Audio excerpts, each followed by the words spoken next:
Ofgem has just announced that the energy price cap that dictates what 2/3 of homes in England, Scotland and Wales pay for energy will rise by 6.4% in April, on top of the 1% rise in January and the 10% rise last October. So, what does it really mean and what can you do about it? I'm Martin Lewis from moneysavingexpert.com and this is my instant reaction briefing. So first thing, what is the price cap? Well, it is the maximum amount that energy firms can charge for the daily standing charge and unit rates on their standard tariffs, the default tariff that you're on if you've never switched or if you've come off a fix and you've not done anything. You'll know you're on one, it'll tend to be called something like a standard variable or a flexible tariff. And if you are on a price cap tariff, it's a pants cap. If you possibly can, you want to get off it quickly and fix. First, though, let me talk you through what's actually happened today.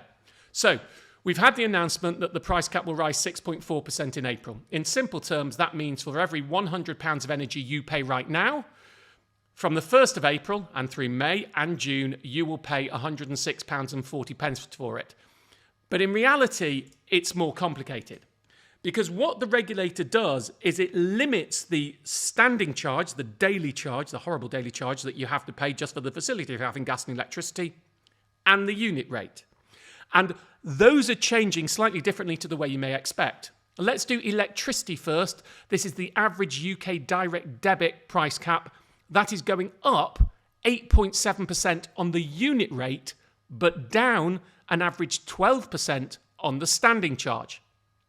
On gas, the unit rate is going up 10%, the standing charge is only going up 3.2%.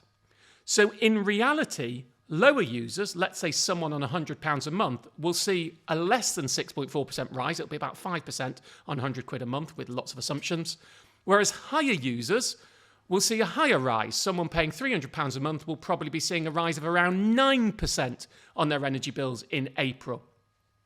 But even within that, there's another complexity because this is regional pricing. So while on average the electricity standing charge is going down, there are outliers. If you live in Northwest Wales or London, your electricity standing charge will still be going up. As for why, well, I've got the boss of Ofgem on my TV show, 8 o'clock ITV tonight, and I'm going to be asking him that and putting lots of other questions about this to him as well as explaining in more detail what you can do. So that's the reality of what's happening. What should you do about it? Almost got my phrasing wrong. What should you do about it? Okay, well, let's do this really simply. Right now, the cheapest fixed rate tariffs are 4% below the current price cap. There's the current price cap. But in April, that price cap is going up by 6.4%. And after April, we think in July, because wholesale rates have dropped a little bit recently, it might come down a little, but still won't be as low as the current price cap. And then in October, go up and stay around that level. Now, of course, those predictions could be wrong. They're from analysts based on the current situation. If we have peace in Ukraine or the Middle East, or Donald Trump does what he says and drill, baby, drill, and puts more oil in, then that could all impact future prices. But on the current predictions, you can fix now and save money, and you can certainly save substantially once it goes up in April.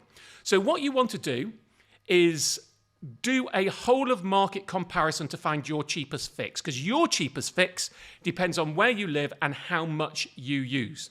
3 warnings about that though. Number one, depending on when you're watching this, this is recorded on Tuesday morning, what is it, the 25th of February. I wouldn't do a comparison until 3 or 4 this afternoon because I'm hearing some cheaper fixes will be coming in, so I would wait because you may be able to get a cheaper deal if you wait a little bit. Second, remember when you compare, the saving you'll see is compared to the current price cap. So it might only be 30 or 40 quid, but in reality, that price cap is going to go up. So compared to what you would pay if you did nothing once it goes up in April, the saving will be far bigger and it is still worth fixing. And third, remember, most comparison sites hide tariffs that don't pay them by default. You have to find a little button and click Show Me All Tariffs if you want to see them. Or even better, you could just use my moneysavingexpert.com Cheap Energy Club comparison that automatically shows you all the tariffs. So that is roughly what you should be doing. There are other tariffs out there some may want to consider. If you have very low usage, then both British Gas and EDF have trackers that track the price cap, but with £50 off standing charges per year. So for very low users, that can be beneficial. And sophisticated users probably know about, but should be looking at things like the octopus time of use tariffs and the tomato time of use tariffs. But this isn't about that. I'm writing loads more to go in the Money Saving Expert weekly email, full details of all the tariffs and everything you can do. This is just your instant heads up on what's going on.